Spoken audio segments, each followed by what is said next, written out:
आज हम डिस्कस करने वाले हैं गोल्डन रूल 3 मतलब अकाउंटिंग के। इसके ठीक पहले की वीडियोज में हमने गोल्डन रूल 1 और गोल्डन रूल 2 डिस्कस किया था और आज हम डिस्कस करने वाले हैं 3 नंबर का रूल हमारा जिससे हम गोल्डन रूल 3 कहते हैं उसको डिस्कस करने वाले हैं।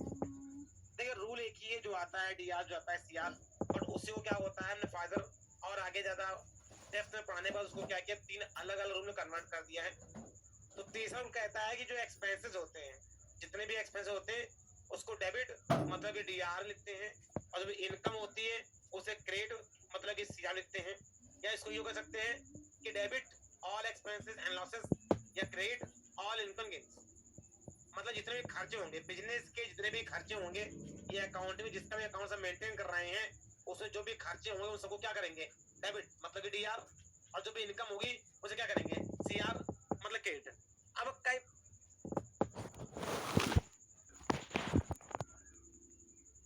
पर बच्चों को जो कंफ्यूजन होता है वो कहते हैं सर ये नियम तो उल्टा है अगर हम कंपेयर करें पहले वाले के अपेक्षा। तो पहला वाला कहता है जो आता है उसको डीआर और जो आता है उसको सीआर कहते हैं।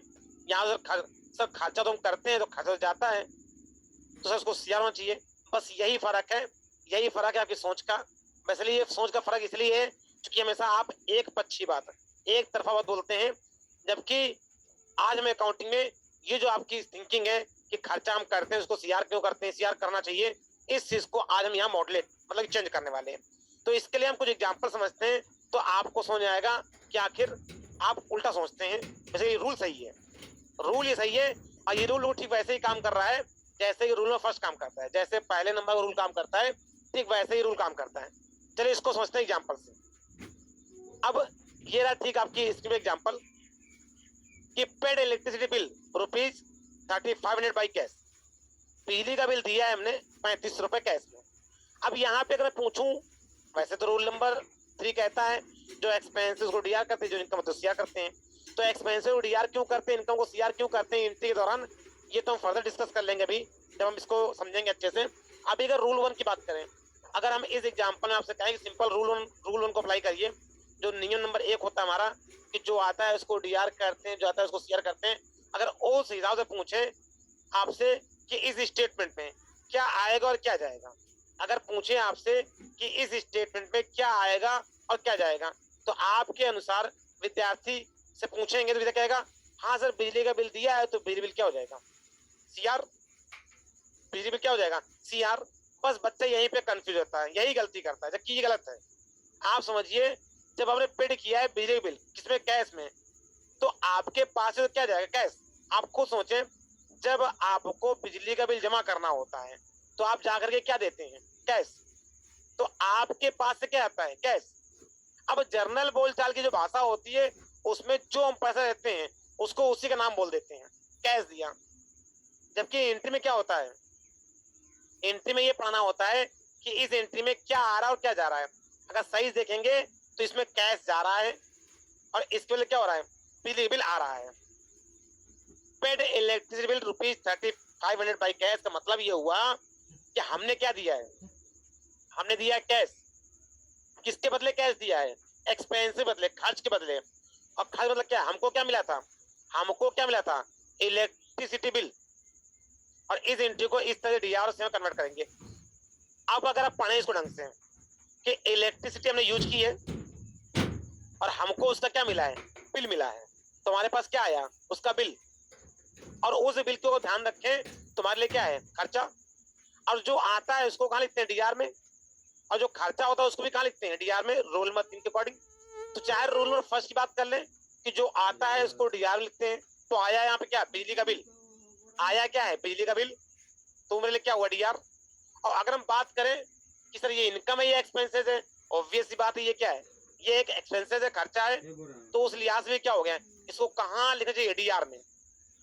तो paid electricity bill rupees 3500 by cash जो ये स्टेटमेंट है इस स्टेटमेंट में आपके पास से क्या गया है, आपके पास से गया है कैश, समझ लिया गया है कैश और आया क्या है बिजली का बिल जो कि हमारे लिए क्या है खर्चा है। और एंट्री को डीआर और सीआर में कैसे लिखेंगे ये जस्ट हमने आपकी स्क्रीन पे सामने दिया है कि electricity bill 3500 DR to cash 3500 CR. एक और देखते हैं स्टेटमेंट। मान लिया एक और ने खर्चे की एंट्री देखी ताकि आपको और क्लियर हो जाए। Paid internet bill ₹1000 by cash. हमने यहाँ बिजली का बिल पे किया है 1000 रुपए बाई चेक। अब अगर पूछे कि इस एंट्री में क्या डीआर होगा और क्या सीआर होगा, तो आप क्या बताएंगे ये सोचें, फिर आपको बताते हैं इसमें क्या होगा। तो इस एंट्री में अगर हम बात करें कि क्या आया है क्या गया है, तो यहाँ पे आया है इंटरनेट बिल जो कि हमारे क्या है एक्सपेंसेस, और गया क्या है चेक। गया क्या हमारे पास चेक। तो यहाँ पे जो आया है वो क्या है इंटरनेट बिल, जिसको क्या है जो हमारे लिए क्या है खर्चा, जो कि हमारे क्या है खर्चा। और इस एंट्री में अगर डीआर से कन्वर्ट करेंगे तो लिखेंगे डीआर में इंटरनेट बिल 1000 रुपीज, और सीआर में क्या लिखेंगे चेक की जगह बैंक। जैसा कि इसके पहले की ट्रांजेक्शन हम जान चुके हैं, तो हम सीआर में क्या लिखेंगे बैंक 1000 रुपए। अब यहाँ पे अगर एंट्री का जस्टिफिकेशन समझे तो लिखा है इंटरनेट हमने यूज किया है और हमको उसका बिल मिला है। तो एक तरीका तो मिला क्या है हमको इंटरनेट बिल, उस लिहाज से भी क्या करना चाहिए इसको डीआर करना चाहिए। और अगर हम रूल नंबर 3 के अकॉर्डिंग सोचे तो जो इंटरनेट बिल मिला है जो कि हमारे लिए क्या है एक एक्सपेंसेस है, और रूल नंबर 3 भी कहता है कि जो एक्सपेंसेस होते हैं उसे कहाँ लिखिए डीआर में। तो रूल नंबर 1 और रूल नंबर 3 तो एक है, तो दोनों सेम है।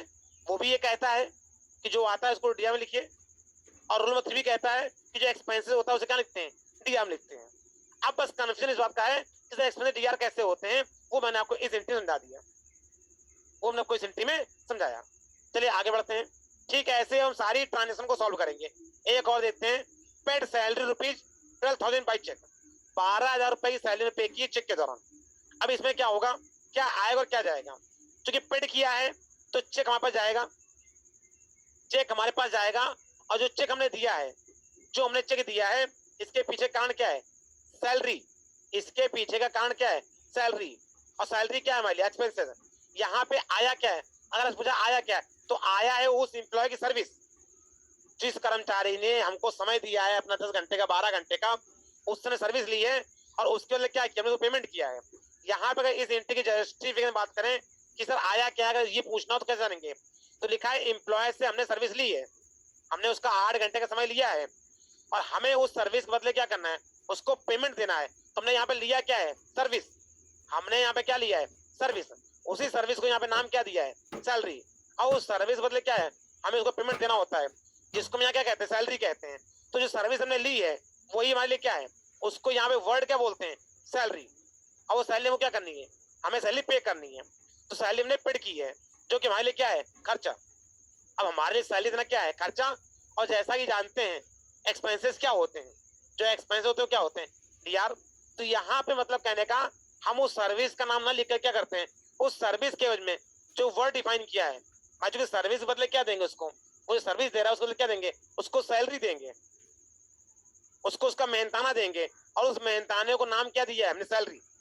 तो इसलिए यहाँ पे क्या लिखेंगे डीआर खर्चे का नाम सैलरी, और यहाँ क्या लिखेंगे चेक। चेक मतलब बैंक, सॉरी चेक का मतलब क्या होगा बैंक। तो एंट्री क्या बनेगी सैलरी अकाउंट डीआर 12,000 रुपए और बैंक अकाउंट सीआर 12,000 रुपए। इस तरीके से जो एक्सपेंसेस है आपने तीनों ही एंट्री में देखा, चाहे आपने बिजली का बिल पे किया हो, चाहे इंटरनेट बिल पे किया हो, चाहे अपने एम्प्लॉय को सैलरी दी है, तीनों ही हमारे लिए क्या है खर्चा है। और चूंकि तीनों ही खर्चा है तो खर्चों कहाँ करते हैं, खर्चों को करते हैं डीआर में। जो खर्चा होता है उसे कहाँ करते हैं उसे रखते हैं डीआर के अंदर। और सीआर में आप देखेंगे तो उस खर्चे जो पेमेंट किया है, अगर पेमेंट कैश से किया तो कैश लिख देंगे, और अगर हमने चेक वगैरह से किया है या बैंक के थ्रू किया है तो सीआर में बैंक लिख देंगे।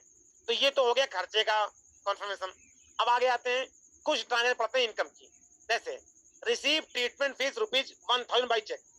मान लिया हम किसी डॉक्टर क्लिनिक में हैं और वहां पे हम वर्क कर रहे हैं, या मान लेते हैं कि आप किसी स्टूडेंट ट्यूशन पढ़ा रहे हैं, यहाँ ट्यूशन समझ लीजिए या ट्यूटर फीस समझ लीजिए, आप दोनों एग्जाम्पल्स हो सकते हैं। पर हम यहाँ पे ट्रीटमेंट फीस मतलब जो डॉक्टर ट्रीटमेंट करते हैं उसकी बात कर रहे हैं, और हम डॉक्टर क्लिनिक में हैं, तो यहाँ पे क्या कैश रिसीव करेंगे, रिसीव करेंगे कैश। अगर पूछा जाए क्या आया तो receive treatment fees ₹1,000 by cash का मतलब क्या हुआ, हमने 1,000 रुपए क्या किए कैश में रिसीव किए, हमारे पास क्या आया कैश। और इसके बदले गया क्या हमारे पास से, अगर हम बात करें गया क्या है तो दिया है सर्विस, हमारे पास से क्या गया है हमारे पास से गई है सर्विस, हमने हमारे पास क्या दिया है सर्विस।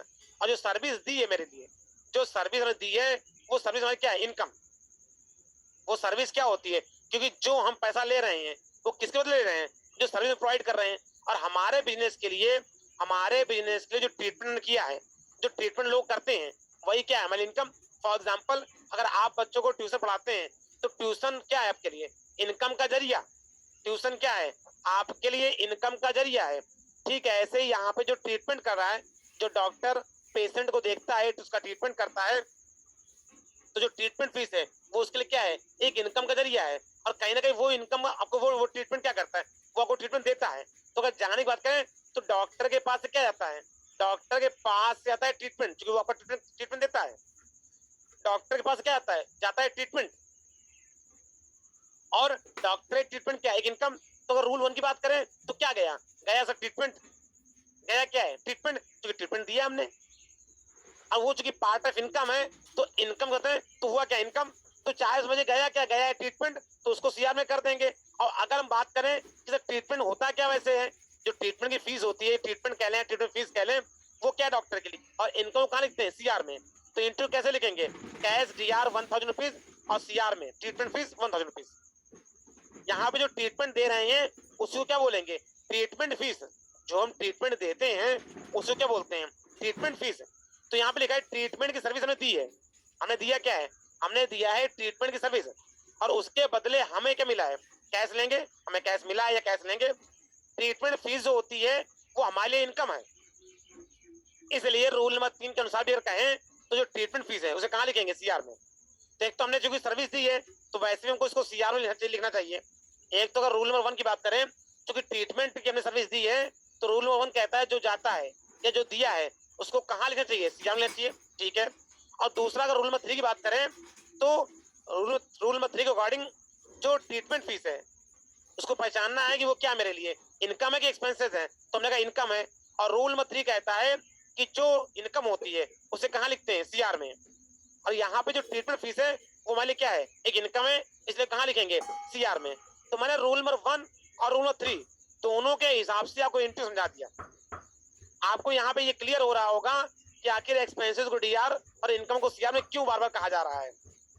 और आगे बढ़ते हैं, एक और entry, receive operation charges ₹50,000 by cheque. अब हमने यहाँ पे क्या किया, ट्रीटमेंट किया तो कम पैसा मिला था, हमने कोई ऑपरेशन कर दिया, किसी पेशेंट को ऑपरेशन कर दिया, मतलब हमने सर्विस प्रोवाइड कर दी, हमने पेशेंट को क्या किया, ऑपरेट कर दिया, उसको ऑपरेशन कर दिया। उस केस में अगर हम बात करें कि क्या आया और क्या गया, तो देखो उस ऑपरेशन के बदले हमें क्या मिला, हमें एक चेक मिली जिसकी वैल्यू कितनी है, जिसकी वैल्यू है 50,000 रुपए, जिसकी वैल्यू कितनी है, 50,000 रुपए। ठीक है, और उसके बदले हमने दिया क्या, तो देखो नीचे लिखा है ऑपरेशन की सर्विसेज हमने दी है। तो हमने क्या दिया है, हमने ऑपरेशन की सर्विस दी है, और जो देते हैं उसको कहाँ लिखते हैं बेटा, उसको लिखते हैं सीआर में।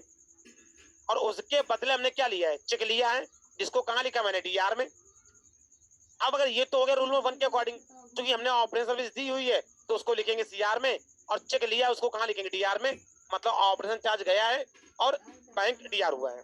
अब अगर रूल नंबर 3 की बात करें, सर इनकम और एक्सपेंसेस से, तो जो ऑपरेशन चार्ज है वो हमारे लिए क्या है, वो हमारे लिए क्या है, इनकम है। इसलिए अगर रूल नंबर 3 को भी यहाँ पे अप्लाई कर दें कि सर जो इनकम होती है उसे कहाँ लिखते हैं, सीआर में, तो इनको कहाँ लिखा मैंने, इनकम को लिखा है सीआर में। तो एंट्री क्या बनेगी, बैंक अकाउंट को डीआर करेंगे 50,000 रुपए, और फिर क्या लिखेंगे, ऑपरेशन चार्ज। अब जो ऑपरेशन सर्विस हम दी है, जो ऑपरेशन की सर्विस हमने प्रोवाइड की है, उसी को यहाँ क्या बोलेंगे बेटा, ऑपरेशन चार्ज बोल दीजिए या ऑपरेशन सर्विस बोल दीजिए। आप यहाँ पे नाम दो में से कुछ भी लिख लीजिए, चाहे आप ऑपरेशन चार्ज इसको लिख दीजिए और चाहे आप ऑपरेशन सर्विस लिख दीजिए। ठीक है ना, और उसको कहाँ लिखेंगे, उसका जो अमाउंट होगा वो लिखेंगे सीआर 50,000 रुपए। तो इस तरीके से हमने ये एक ट्रांजेक्शन और पढ़ी। इसी के साथ में हमने को ये कंफर्म हो गया कि रूल होता है कि एक्सपेंसेस को डीआर में क्यों लिखते हैं और इनकम को सीआर में क्यों लिखते हैं। ये मोटा मोटा है रूल 1 ही, बस हमको अपना सोचने का जो क्राइटेरिया है हमको समझना है कि आखिर ये कैसे हो रहा है।